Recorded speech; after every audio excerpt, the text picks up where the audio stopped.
Introducing the processing table. The processing table is the main central element of my decluttering and processing strategy. Sorry, this is going to be, for now, just a still picture of the table, plus me talking. I will try to demonstrate its usage in more visual terms later. I'll just need more setting up to do, more preparation in terms of filming and material. But I will try to introduce and explain the idea. I have already been using it to this effect with great success. The basic idea is simple.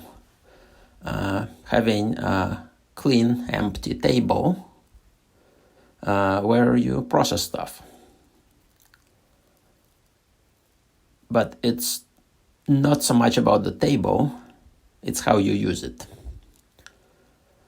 First of all, it should generally be kept clear of any clutter. No clutter whatsoever is allowed to reside on the processing table. It is to be kept clear and clean at all times, except when actually processing. When it is cluttered, all efforts should be dedicated to restoring it to a clear state. And when you're processing, you put only what you're processing at the moment on the table and give it first-rate focus, first-rate attention. You may, for example, process a box of unknown contents by unloading the box onto the table and sorting it. That would be the processing. You see what's there.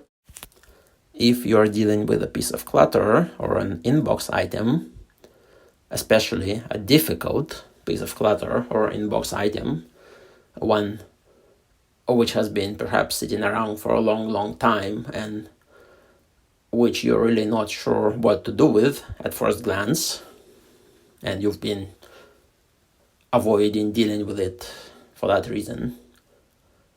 When you're facing such a difficult piece of clutter, it should be just that one single piece of clutter on the processing table. The entire idea, the central idea behind this concept is it should be a focal point, a focusing space, where you put that thing on the table and you focus on it. Nothing else matters at the moment.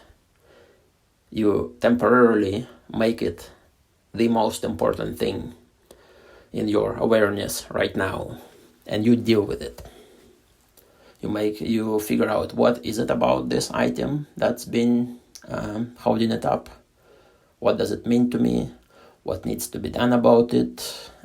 Should I discard it? Should I make some kind of record of it? Is it material that can be used in some way?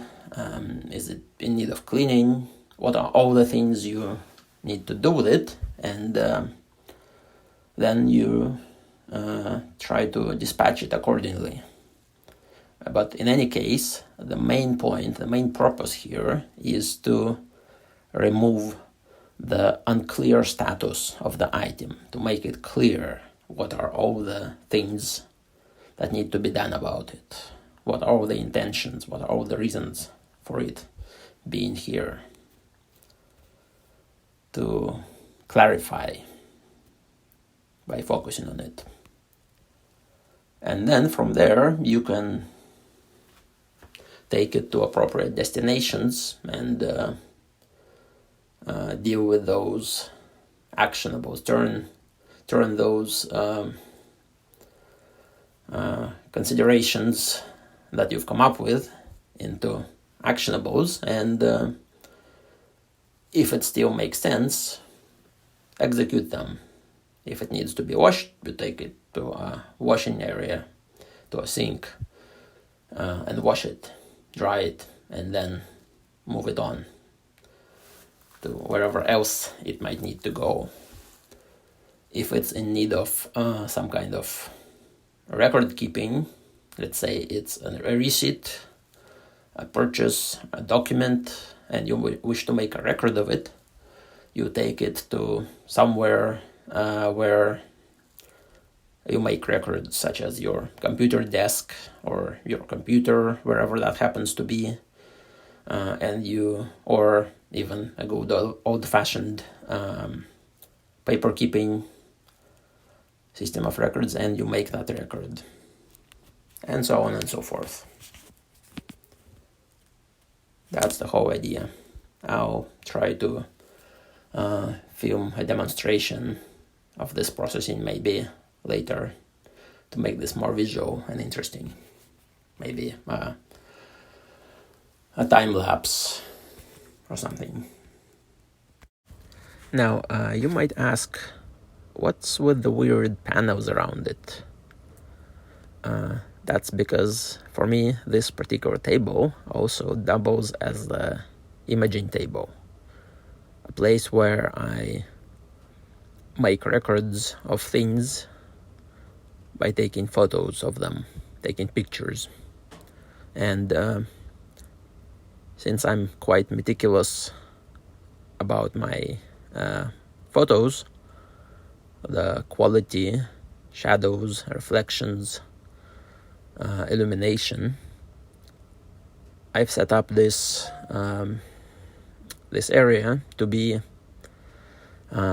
illuminated with relatively diffuse indirect light from multiple sources, so that there are less shadows and reflections, which tend to create undesirable visual effects in the photos. I will also try to demonstrate this usage separately as an imaging table. That's all.